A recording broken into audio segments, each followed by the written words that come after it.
Hello and welcome back to the Lucy English Academy podcast. I'm Lucy, your English teacher, your conversation guide, and today, your small talk coach. And I'm Jack. And Lucy, I have to say, today's topic is one I feel very strongly about because small talk is something that even advanced English learners find genuinely difficult. That is so true. And you know what? I hear this from students all the time.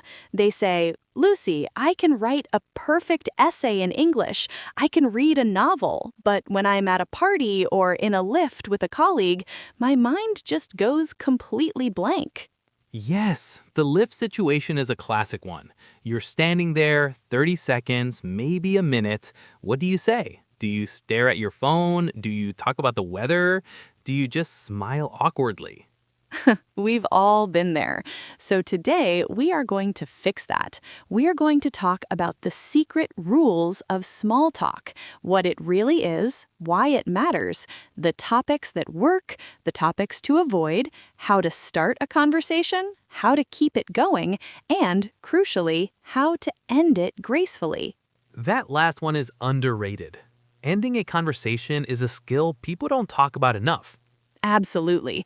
By the end of this episode, you'll have real phrases, real strategies, and real confidence for small talk in English, whether that's at work, at a social event, traveling, or just in everyday life. This episode is especially great if you're at B1 or B2 level. You already have a good foundation in English, and today we're going to make you sound natural and confident in real social situations. Right. Let's get into it. Okay, Lucy, let's start with the basics. What actually is small talk?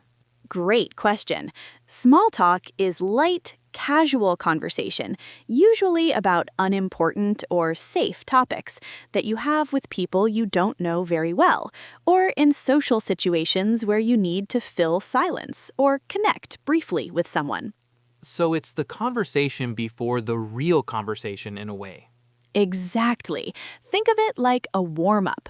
Before you play football, you stretch, right? Small talk is the social stretch. It warms people up. It says, hey, I'm friendly, I'm approachable, let's connect. And I think a lot of learners underestimate how important this is. In English-speaking cultures, especially British and American culture, small talk is actually a social rule. It's expected. If you skip it and go straight to the serious stuff, people can find it a little uncomfortable. That's such an important cultural point. In some cultures, getting straight to the point is perfectly polite. But in the UK and US, skipping small talk can feel a bit abrupt, even rude sometimes. So small talk is not wasting time. It's actually doing important social work. Beautifully put. Now, when do we small talk? Jack, give us some examples. Sure.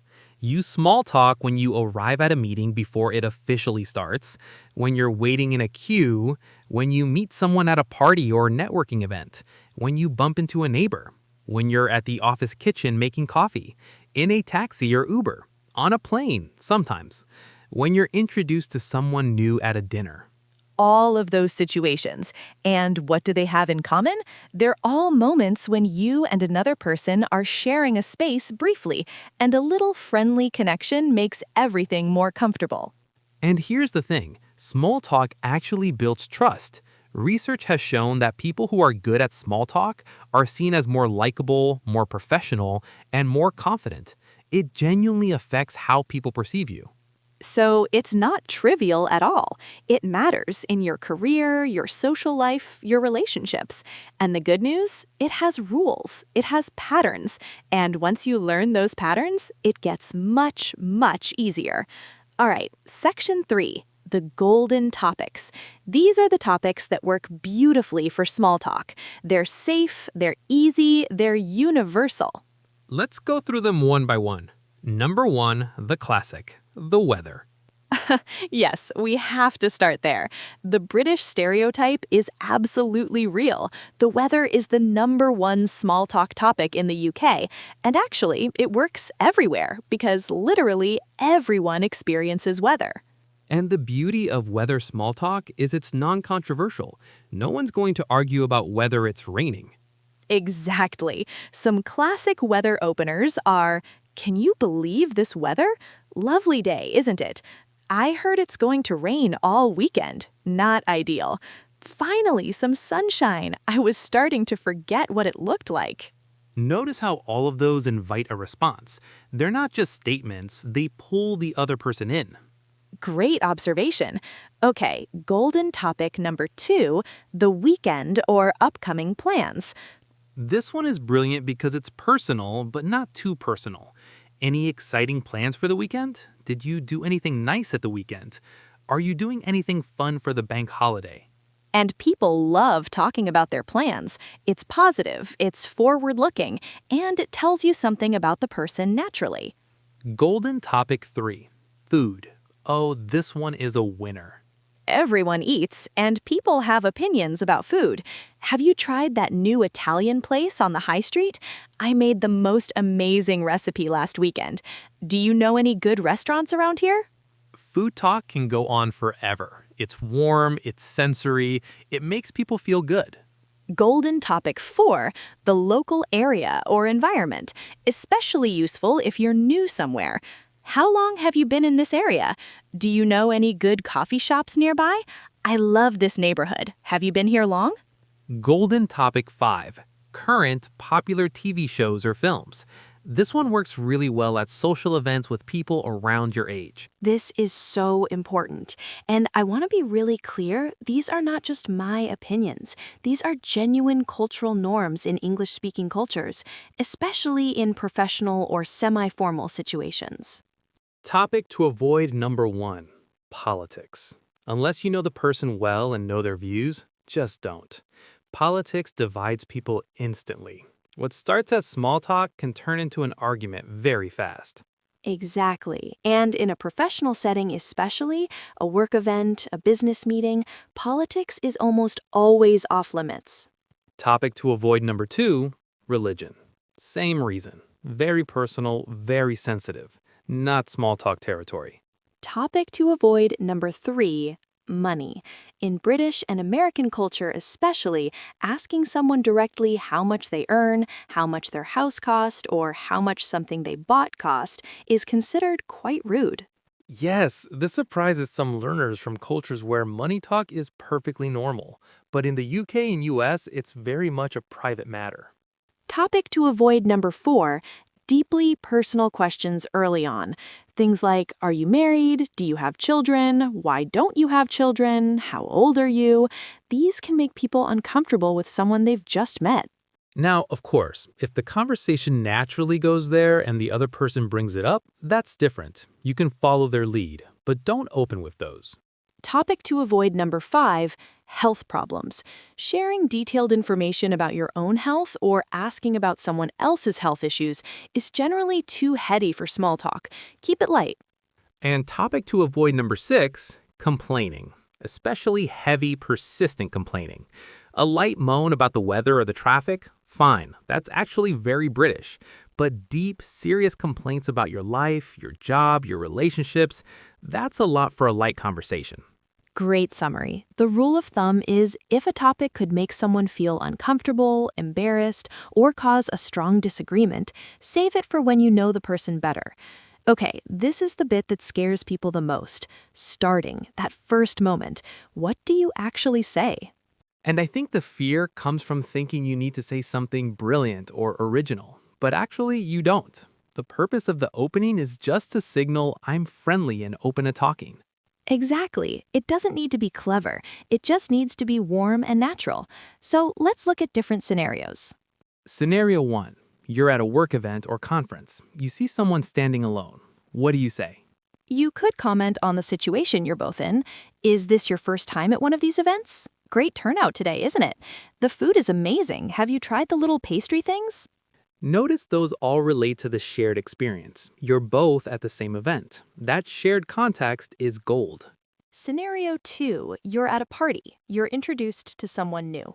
In that case, you can use the connection through the host. So how do you know Sarah? Have you been to one of Mark's parties before? He always does them so well.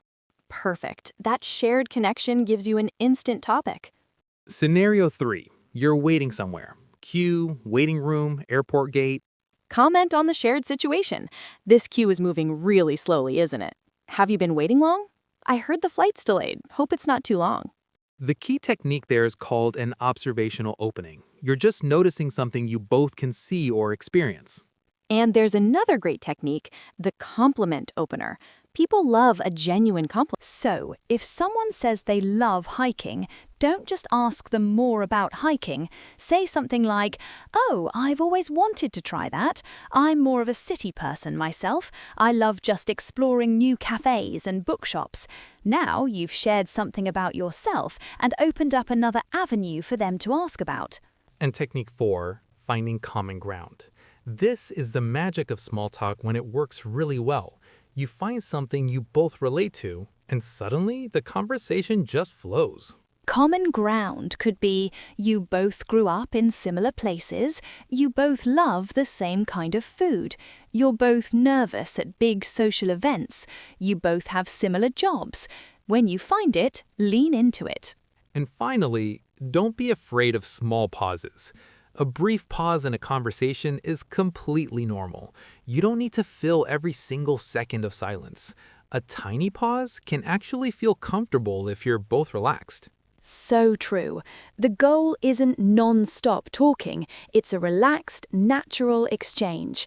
Okay, let's put everything together in a real scenario. Jack and I are going to role-play a small talk conversation. We're at a work conference. We've never met before. Listen carefully and spot the techniques we use. Great turnout today, isn't it? I wasn't expecting so many people. I know. It's much bigger than last year, apparently. Is this your first time at this conference? No, actually. I came last year too, but it feels completely different this time. Much more energy. I'm Jack, by the way. Hi, Jack. I'm Lucy. Nice to meet you. So, what brings you here? What field are you in? I work in digital marketing, mostly social media strategy. And yourself? Oh, interesting. I'm in education. I run an English learning platform online. We actually use quite a bit of social media, so I imagine our worlds overlap a bit. Oh, they really do. Are you based in London? I am, yes. South London. You? North London, Islington. Though I've been thinking about moving south, actually. A few friends have made the move recently and won't stop raving about it. Ha! The South London conversion is real. Once people move, they never go back. You should definitely explore it. Are you planning to stay local, or would you consider further out? Probably local-ish. I can't give up my coffee shop. There's this incredible little place near me I go to every morning, completely addicted. Oh, I completely understand that. A good local coffee shop is everything. Speaking of which, have you tried the coffee here? I wasn't sure what to expect at a conference, but it's actually surprisingly good. I haven't yet. I should grab one before the next session starts. You absolutely should. I think we've got about 10 minutes. It was really lovely meeting you, Jack. I hope we cross paths again during the day. Likewise. Enjoy the session, Lucy. Maybe we can compare notes afterwards. I'd love that. See you later. Okay, how many techniques did you spot? Let's count. Shared situation opener, introducing ourselves, occupation questions, finding common ground, local area topic, food topic, active listening, graceful ending. That was a complete, natural small talk conversation. And notice, we covered many topics in a short time, but nothing felt forced or interrogating. It flowed naturally because we kept it light and showed genuine interest in each other. Now, the underrated skill, how to end a small talk conversation without it feeling awkward or rude. Because sometimes you need to move on, and you don't know how to do it without it feeling like a rejection. Exactly. So here's the secret. A good conversation ender has two parts. First, a positive signal that the conversation's wrapping up. Second, a warm, forward-looking closing statement. So, for example, well, I should go grab some food before it's all gone. It was so lovely chatting with you. That's the signal and the warm close together. Or, I think I'd better go and find my colleague, but it was really great meeting you. Again, reason for leaving, warm close. Some great closing phrases at B1 to B2 level, It was so lovely to meet you. Really enjoyed chatting with you. I hope we get to talk more later. Let's definitely stay in touch. I'll let you get back to it. It was great talking. And notice the phrase, I'll let you get back to it. That's a brilliant one because it sounds like you're being considerate of their time. Even something as simple as busy day to a barista or lovely weather today to someone on the street. Short, low stakes, great practice. Tip 2, prepare your go-to phrases. Write down 5 or 6 openers and closers that feel natural to you, and just remember them. You don't need to be spontaneous every time. Having ready-made phrases is perfectly fine. Tip 3. Watch and listen. Watch English TV shows and films and pay attention to how characters make small talk. Notice the openers, the follow-ups, the transitions. Real dialogue in TV dramas or comedies is a goldmine. Tip 4, be curious. This is maybe the most important one. People who are naturally good at small talk are genuinely curious about other people. They're actually interested. And that interest comes through. It makes conversations feel warm and real. And tip 5, be kind to yourself. Small talk is a skill. Like any skill, it gets easier with practice. You will have some awkward moments. Everybody does, even native speakers. But each conversation is practice, and you're getting better every single time. And that is a wrap on today's episode. What a full one. We covered what small talk is, the golden topics, the topics to avoid, how to start, how to keep it going, how to end it gracefully, cultural differences, and practice tips. That is a lot. And if you've been listening all the way through, wow, you have fantastic focus. Seriously, give yourself a pat on the back. This was our longest episode yet, and you made it to the end. That commitment to learning is exactly what makes the difference. If you want a review, we'll have all the key phrases from today in the episode notes. Bookmark them, save them, practice them. And here's your challenge for this week. Have one small talk conversation in English. Just one. It could be with a colleague, a neighbor, a shop assistant, anyone. Use one of the phrases from today, and then come back and tell us how it went in the comments. We genuinely love hearing from you. If you enjoyed today's episode, please share it with someone who's learning English. A friend, a classmate, a colleague.